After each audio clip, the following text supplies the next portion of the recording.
지난 시간에는 우리가 기도를 통해서 또 교회를 통해서 하나님께서 우리들에게 주시는 음성을 우리들이 알아야 한다 이렇게 말씀드렸어요. 그런데 문제가 있습니다. 기도를 통해서 하나님이 우리들에게 말씀하시고 교회를 통해서 우리들에게 말씀하시는 것은 분명한데 그것이 하나님의 말씀인 줄 어떻게 알까요?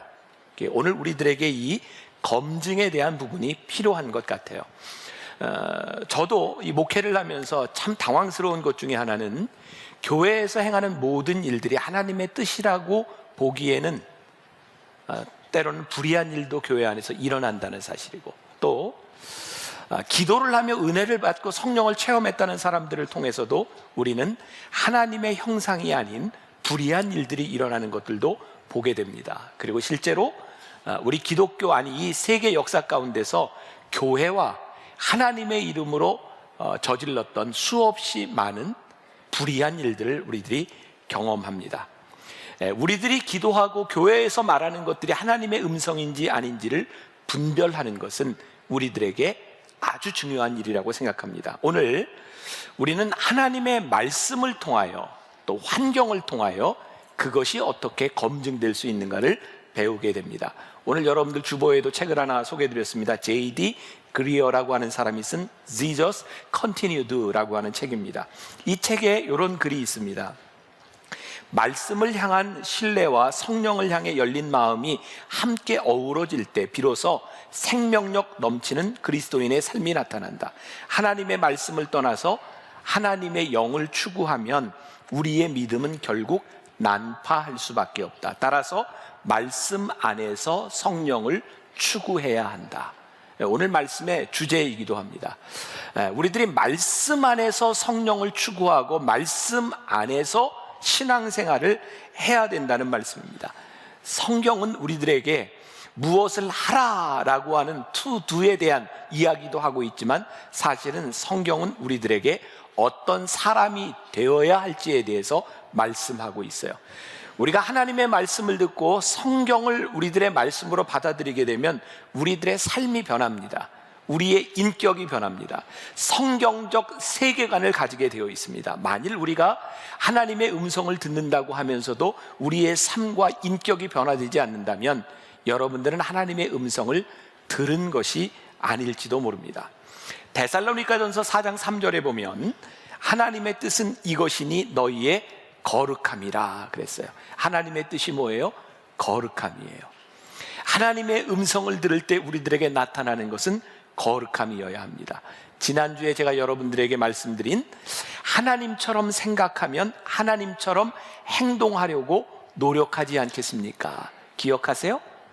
네, 하나님처럼 우리들이 생각하지 않고 하나님의 말씀을 듣지 아니하기 때문에 우리들이 하나님의 사람으로 살려고 노력하지 않는 것 같아요. 오늘 우리가 읽은 본문 말씀 잠언 3장 6절에 보면 유명한 말씀이죠. 너는 범사의 글을 어떻게 인정하라. 그리하면 내 길을 지도하시리라. 여러분들은 하나님을 인정하십니까? 하나님께서 여러분들의 삶을 인도하시리라고 하는 것을 여러분들이 고백할 수 있으십니까? 오늘 이 부분을 우리들이 함께 나누려고 그래요. 오늘 우리들의 신앙의 문제는 하나님의 음성이 없기 때문이 아닙니다. 우리가 하나님의 음성을 들으려고 하지 않아요. 오늘 우리들에게 하나님의 음성이 없는 것이 아니라 이 세상에 많은 소리들 가운데서 우리들이 하나님의 음성을 구별하지 못한다는 겁니다. 여러분들에게 또 묻습니다. 이 성경이 하나님의 말씀이라는 것을 믿으십니까? 정말 성경이 하나님의 말씀이라고 여러분들은 믿으십니까? 성경이 하나님의 말씀이라면 이 말씀을 읽는 우리들에게서 하나님의 역사가 일어나야죠. 이 성경을 가르치는 많은 말들이 있는데 그 중에 영어로 캐논이라고 하는 말을 씁니다. 이 캐논이라고 하는 말은 옛날 고대 그 이집트에서 자를 만들 때 갈대를 가지고 만들었어요. 갈대는 곧기 때문에 갈대를 가지고 자의 역할을 하고 잽니다. 이게 캐논입니다. 척도가 된다는 거예요. 하나님의 말씀이 여러분들의 삶에 척도가 됩니까? 하나님의 말씀을 기준으로 여러분들이 무언가를 평가하고 생각할 수 있으십니까? 자, 캐논 하면 뭐가 생각나세요? 카메라. 어쩌면 다 똑같아요. 카메라.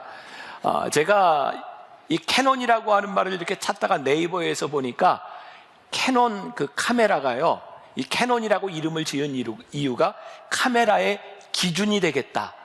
그래서 캐논이라고 이름을 지었다 그래요. 캐논, 하나님의 말씀이 우리들에게 척도인 것은 하나님의 말씀을 기준으로 해서 우리들이 점점 온전하게 되어간다는 의미입니다. 제가 만나교회 담임 목사가 되면서 우리 교인들에게 성경을 좀 가르쳐야 되겠다고 생각했어요. 그래서 처음으로 제가 썼던 책이, 교재가 구약 성서 개관이라는 책입니다. 참 잘 썼습니다. 아주 좋은 책입니다. 네, 좋은 책인데 제가 사실은 지금 쓰라 그러면 못 쓸 것 같아요. 그때는 어떻게 건방지게 구약 개관을 썼는지 모르겠어요. 저는 뭐 구약을 전공한 사람도 아닌데 그때는 딱 한 가지 마음이었어요. 교인들 말씀을 가르쳐야 되겠다. 근데 사실은 이 책을 쓰면서 제가 참 많은 은혜를 경험하게 되었어요. 여러분, 성경 66권은요 1500년의 기간을 두고 쓰여졌습니다. 그리고 66권의 성경의 저자는 약 40명이 넘습니다. 놀라운 사실은 1500년에 걸쳐서 40여 명의 저자에 의해서 쓰여진 이 성경이 통일된 주제를 가지고 있다는 거예요. 저는 올해 들어서 예언서부터 다시 말씀을 이렇게 묵상하고 있는데 지금 이사야서를 보고 있는데 정말 놀라운 것이 어쩌면 처음부터 끝까지 구속사라고 하는 관점에서, 하나님이 우리를 구원하신다고 하는 이 관점에서 성경이 쓰여졌는가. 그래서 디모데후서 기자는 오늘 본문의 저자는 뭐라고 얘기하냐면 모든 성경은 하나님의 감동으로 되었다. 그래서 성경을 보면 40여 명의 저자가 썼음에도 불구하고 성경에는 이런 말들이 등장합니다. 하나님이 이르시되 여호와께서 말씀하시되 이는 나 여호와의 말이니라. 이 성경이 하나님의 말씀으로 들려지고 하나님의 말씀으로 고백되기 시작할 때 우리들에게서 일어나는 역사가 무엇인가? 오늘 제가 여기서 설교를 합니다. 여러분들이 말씀을 들을 때 여러분들에게 참 중요한 것이 있습니다. 강단에서 선포되는 이 설교를 여러분들이 하나님의 말씀으로 듣는 것이 참 중요합니다. 근데 여기에서 끝나는 것이 아니라 말씀을 전하는 제가 말씀을 준비하고 전할 때 제 개인적인 생각이나 목회에 대한 의도를 전달하는 것이 아니라 하나님의 말씀을 전달하려고 노력해야 되고, 여러분들은 그 말씀을 통해서 하나님의 말씀을 들으려고 노력해야 합니다. 그런데 우리들은 하나님의 말씀에 참 많이 무감각하고 무관심합니다. 저는 우리 교인들을 보면서, 아니 많은 크리스찬들을 바라보면서 하나님의 말씀에 대한 갈망이 없는 것을 봅니다. 그래서 예배를 드리고 종교 활동을 함에도 불구하고 우리들의 삶에 인격적인 변화들이 일어나지 않는 거예요. 오늘 여러분들에게 묻고 싶습니다. 여러분들이 성경을 하나님의 말씀으로 여러분들이 믿는다면 여러분들의 삶에서 이 성경을 통해 하나님의 음성을 들으려고 하는 갈망이 여러분들의 삶의 우선순위를 어떻게 바꾸어 놓았습니까? 저는 우리 교회에서 하고 있는 프로그램 중에 DTS라는 프로그램이 있어요. 아마 자리가 그렇게 많이 남지는 않았겠지만 오늘 설교를 들으면서 누군가에게 도전이 되리라고 생각하는데, 6개월 동안 주말에 하나님의 말씀을 지속적으로 공부하는 것이 결코 쉽지 않습니다. 그런데 우리들이 신앙생활을 하면서 한 번쯤은 우리들이 하나님의 말씀을 배우기 위하여, 하나님의 음성을 구별하기 위하여 우리의 인생에 그 갈망을 가지고 공부하는 시기가 필요하다고 생각해요. 여러분들이 하나님의 말씀을 배우지 아니하고 어떻게 우리들이 하나님의 음성을 우리들이 분별할 수 있겠습니까? 오늘 몇 개 남아있지 않은 자리에 가슴이 뛰는 사람들이 가서 먼저 신청하십시오. 많이 할 수는 없는 공부입니다. 여러분, 우선순위가 뭘까요? 우선순위. 저는 우선순위는 우리들이 스마트폰을 켜놓고 일정에 제일 먼저 넣는 것이 우선순위라고 생각해요. 저 개인적으로는 제 삶의 우선순위, 저는 1년 전에 스케줄을 짤 때 제일 먼저 넣는 것이 변화산 스케줄입니다. 그리고 그 다음에 영성훈련 스케줄입니다. 그 스케줄이 들어가면 다른 스케줄이 거기를 침범하지 못합니다. 왜? 그것을 중심으로 다른 시간들이 짜여집니다. 왜냐하면 우선순위이기 때문입니다. 여러분, 누군가와 만나 대화를 하고 약속을 하는데 상대방이 나에게 이렇게 연락을 했다고 합시다. 죄송합니다. 저에게 갑자기 다른 약속이 생겨서 약속을 좀 변경해야 되겠네요 라고 이야기한다면 여러분들 기분이 어떻겠습니까? 그 사람이 나를 우선순위로 생각하지 않는다는 증거입니다. 그 사람의 더 중요한 것 때문에 내 약속이 취소되었다는 것입니다. 여러분들이 하나님과의 관계에서 여러분들이 하나님의 말씀을 우선순위로 생각한다고 하는 것은 여러분들의 삶에 아주 중요한 결단이고, 그 말씀, 하나님의 음성을 듣고자 원하는 그것 때문에 여러분들이 양보할 수 없는 것이 있다는 것입니다. 적어도 우리들이 하나님의 음성을 듣고자 한다면, 분별하고자 한다면 이런 우리들의 삶의 말씀에 대한 우선순위가 있어야 하지 않겠는가. 오늘 본문 말씀은 하나님의 말씀을 통해서 일어날 수 있는 일이 뭐라고 얘기하냐면 교훈과 책망과 바르게 함과 의로 교육하기에 유익하다 그랬어요. 여러분들이 성경을 하나님의 말씀으로 믿는다면 여러분들에게서 일어날 수 있는 일이 뭐냐면 교훈과 책망과 바르게 함과 의로 교육함이 우리들의 삶에서 일어난다는 말씀이에요. 우리는 신앙생활을 하면서 그런 사람들을 많이 봅니다. 소위 얘기하는 지적질. 누군가의 잘못을 지적합니다. 당신 잘못됐습니다. 사실 우리들에게서 잘못이 고쳐지는 것은 잘못을 지적할 때가 저는 아니라고 생각해요. 저는 하나님의 말씀이 우리들 가운데 들어오면 하나님의 말씀이 우리로 하여금 깨닫게 하는 것이 있습니다. 여러분, 어둠은 빛이 들어오면 물러가는 것입니다. 비진리는 진리가 우리 가운데 들어올 때 비진리가 드러나는 것입니다. 여러분들의 삶에 하나님의 말씀이 들어오기 시작하면 우리들 속에 있는 비진리와 불의한 일들과 어두움이 드러납니다. 그때 우리들의 삶에 변화들이 일어나기 시작해요. 하나님의 말씀은 살았고 운동력이 있어서 좌우의 어떤 날선 검보다도 예리하여 우리의 심령 골수를 쪼개는 능력이 있다고 말씀하고 있어요. 그래서 하나님의 말씀이 들어간 사람, 모세가 하나님을 만났을 때에 모세를 부르시는 그 부르심 앞에서 모세는 그의 인생을 하나님께 쓰임받는 민족의 지도자로 헌신합니다. 이사야 선지자는 하나님의 말씀을 대언하여 하나님의 말씀을 들었을 때 그의 입술이 숯불에 지져지며 하나님 앞에 쓰임받는 예언자가 됩니다.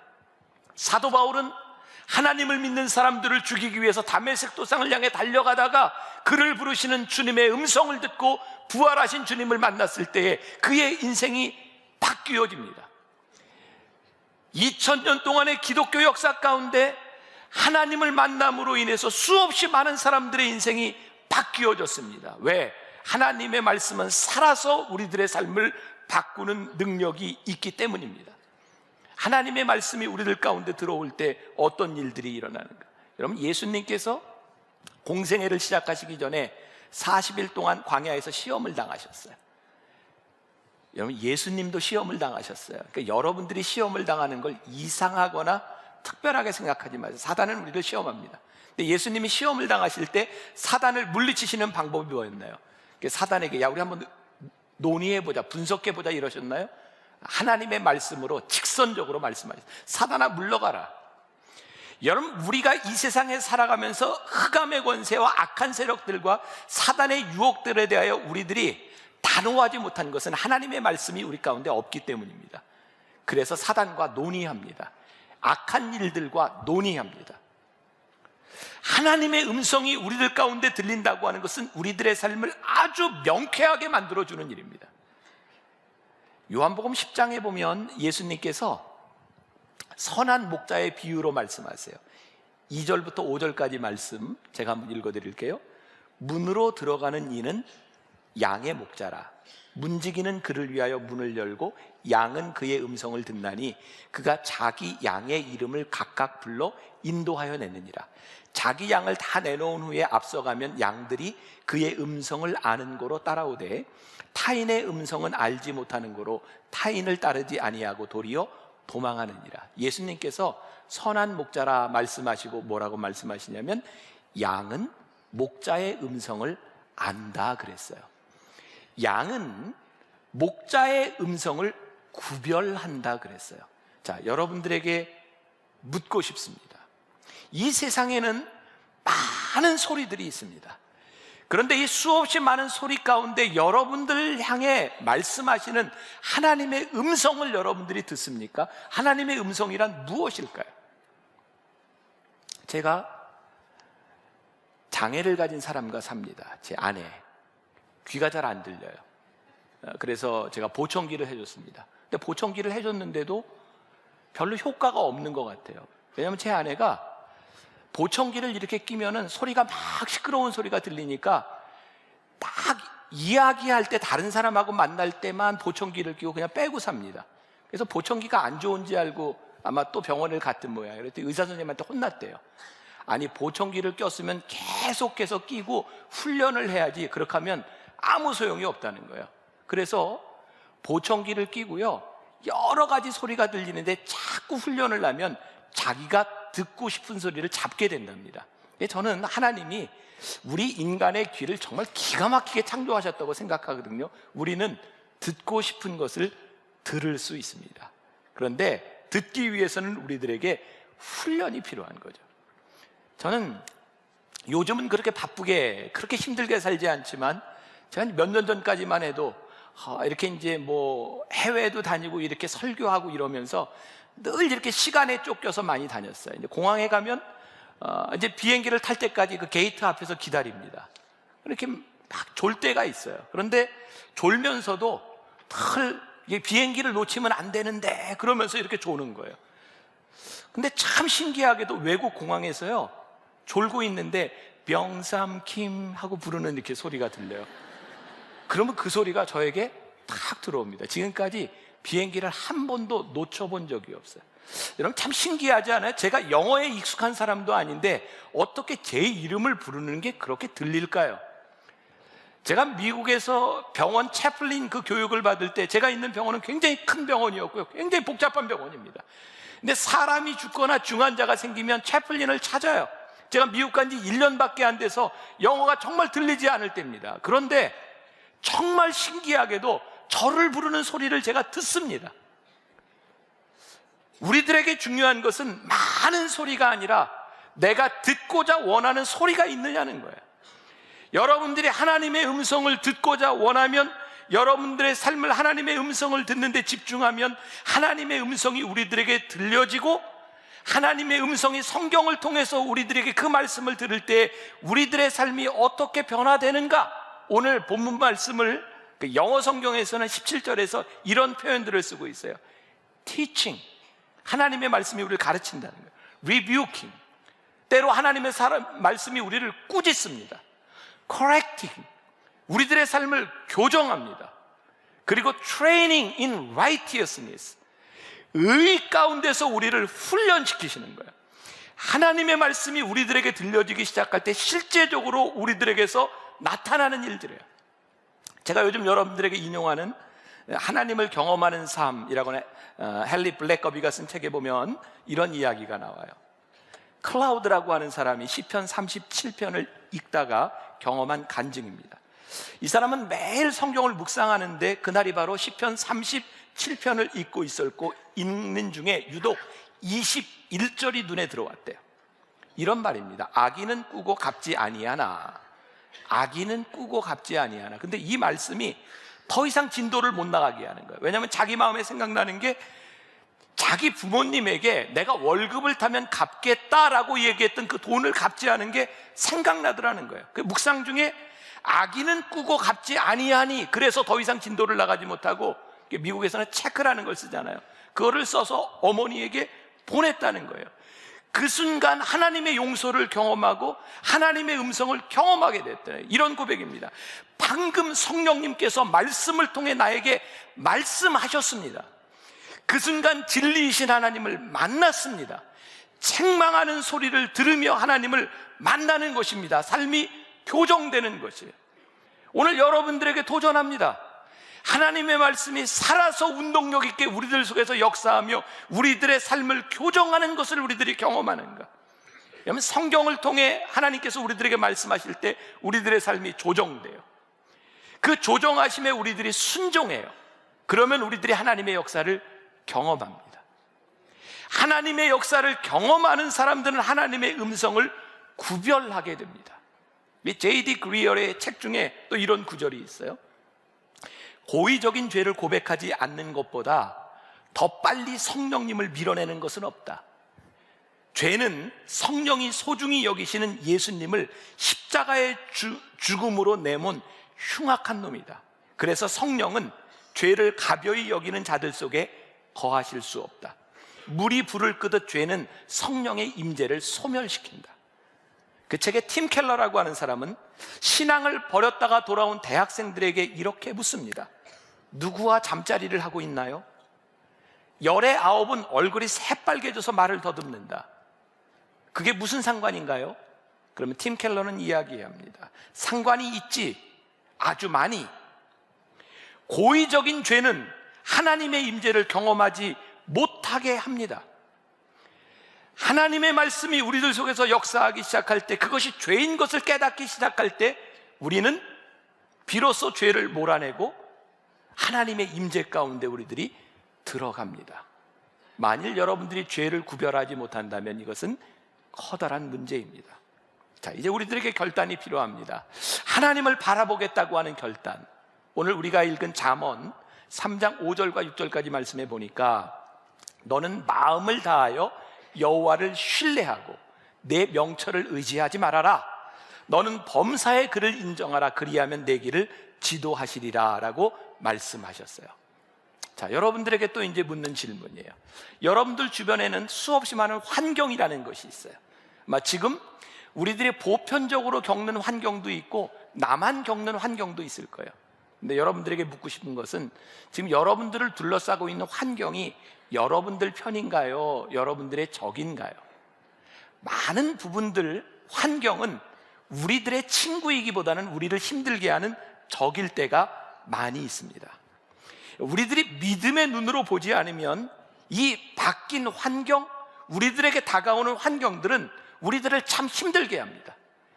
그런데 우리들의 환경 가운데서 하나님의 음성을 듣기 시작하면 이 환경을 통해서 우리를 위해, 우리를 향해 일하시는 하나님의 음성을 듣습니다. 그래서 하나님의 사람, 하나님의 음성을 듣는 사람들은 이 세상의 환경 가운데서 소망이 있습니다. 여러분들에게 어떤 환경이냐가 중요한 것이 아니라 우리들의 환경 가운데서 우리를 향한 하나님의 음성이 살아있느냐는 거예요.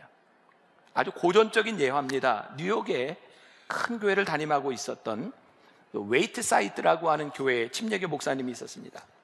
이 목사님은 어렸을 때 자기의 형과 함께 크면서 술에 찌들어 살던 아버지에게 많은 어려움을 당했어요. 술주정뱅이였어요.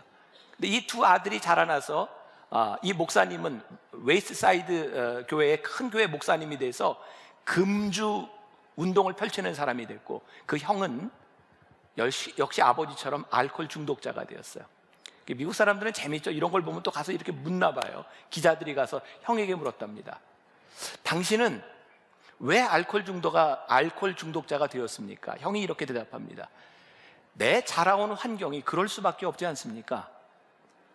기자가 가서 또 이 목사님에게 묻습니다. 당신은 어떻게 금주 운동을 펼치는 사람이 되었습니까? 이 목사님이 대답합니다. 내가 살아온 환경이 그럴 수밖에 없지 않습니까? 참 신기하죠? 똑같은 환경에서 다르게 살 수 있다는 것. 여러분, 우리가 흔히 하는 얘기잖아요. 우리 젊은이들에게 교육할 때 거센 바람이 부는데 그 강풍 속에서 닭은 머리를 날개에 쳐박고 있습니다. 닭스럽습니다. 그런데 이 거센 광풍 가운데서 독수리는 날개를 쫙 펴고 바람을 타고 날아갑니다. 독수리스럽습니다. 여러분, 서양의 속담에 바이킹은 북풍에 시달릴 때 큰 배를 만들었다라고 하는 속담이 있습니다. 유명한 철로 역정을 쓴 존 버녀는 감옥에서 놀라운 글을 씁니다. 유명한 영성신학자인 헨리 나우에는 상처 입은 치유자라고 하는 책을 씁니다. 상처를 입은 자만이 치유자가 될 수 있다는 겁니다. 오늘 여러분들에게 어떤 환경이 펼쳐졌느냐, 그것이 중요한 것이 아니라 그 환경 가운데서 여러분들에게 말씀하시는 하나님의 음성을 들을 때 우리는 환경 앞에서 우리의 삶을 조정하고 하나님을 경험할 수 있게 된다는 사실이에요. 환경을 통해 말씀하시는 하나님의 음성을 듣기 위해서는 우리들이 하나님의 관점에서 우리의 환경을 볼 수 있는 눈이 열려져야 합니다. 우리는 성경을 통해서 이 세상을 바라보는 하나님의 관점을 배우게 되는 것이에요. 요한복음 11장에 보면 우리가 잘 아는 죽은 나사로를 살리신 기적의 사건이 나옵니다. 예수님이 참 사랑하셨던 마리아와 마르다 그리고 나사로라고 하는 사람, 어느 날 나사로가 병에 들었어요. 그의 누이였던 마리아와 마르다가 예수님께 사람을 보내 예수님을 초청합니다. 예수님 오셔서 우리 오라비를 고쳐주세요. 근데 예수님이 도착하셨을 때는 이미 그의 오라비가 세상을 떠난 다음이었어요. 마리아와 마르다가 이렇게 얘기합니다. 주님께서 여기 계셨더라면 우리 오라비가 죽지 아니했을 것을. 우리가 아는 지식에 의하면 하나님을 모르는 것이 아닙니다. 예수님을 믿습니다. 그런데 내가 알고 있는 지식에 의하면 예수님이 여기 계셨더라면 우리 오라비가 살 수 있었을 것입니다. 우리는 우리의 삶에서 이런 말을 참 많이 합니다. 내가 조금만 더 열심히였더라면, 내가 조금만 더 적극적이었더라면, 내가 조금만 더 기도했더라면. 여러분들, 우리들의 삶에서 사실은 우리들이 죄를 지었기 때문에 생기는 문제들이 아니라 우리들이 우리들의 생각으로는 이해할 수 없는, 도저히 우리들의 이성과 상식으로는 이해할 수 없는 일들이 우리들의 삶에는 참 많이 일어납니다. 마리아와 마르다에게도 내가 그렇게 사랑하고 내가 그렇게 원했던 일을 행하시지 않은 주님 때문에 너무너무 슬펐어요. 주님이 이렇게 말씀하십니다. 아니다. 내 오라비가 죽은 것이 아니다. 하나님의 영광을 나타내기 위하여 그는 지금 자고 있는 것이다. 그리고 나사로를 불러내십니다. 마리아와 마르다의 지식과 그들의 판단과 그들의 명철이 아니라 하나님의 계획이 그들의 삶 가운데 있었던 것입니다. 여러분, 우리가 하나님의 음성을 듣는다고 하는 것은 무엇이냐면 우리의 지식과 우리의 명철을 내려놓는다는 것입니다. 그리고 하나님의 말씀을 통해 우리들에게 하시는 음성을 듣는 것입니다. 제가 참 좋아하는 말씀이 있어요. 고린도후서 1장 18절 후반절에 이런 말씀이 있어요. 하나님은 미쁘시니라. 우리가 너희에게 한 말은 예하고 아니라함이 없노라. 하나님은 미쁘셔서 우리들이 믿음으로 이야기한 것에 대해서 예가 된다는 거예요. 영어 성경에 보면 여기 예라고 하는 말이 divine yes라고 되어 있어요. 신적 긍정입니다. 하나님께서 우리들의 삶에 신적 긍정, 우리들의 삶을 긍정하고 계시다는 거예요. 제가 어린 시절에 돌아가신 저희 아버님이 이런 얘기를 참 많이 하셨어요. 수양산 그늘이 강동 80입니다. 지금 젊은 사람들은 이런 말 잘 모를 거예요. 근데 수양산 그늘이, 그러니까 아버지의 그늘 속에 네가 산다. 근데 저는 그 말이 참 싫었어요. 저는 아버지 아들로, 이렇게 저희 아버지도 참 유명한 목회자였고 부흥사셨어요. 사람들이 많이 알아봤어요. 저는 그 그늘 아래 있는 게 참 싫었어요. 그래서 숨기고 다녔어요. 그런데 가도 또 숨겨도 숨겨지는 게 아니에요.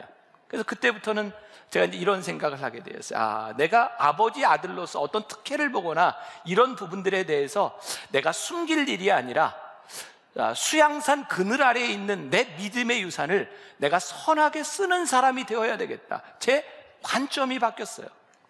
저희 아버님은 참 독특하게 제가 참 어렵게 목회를 하고 공부하는 시절에 저를 도와주시지 않았어요.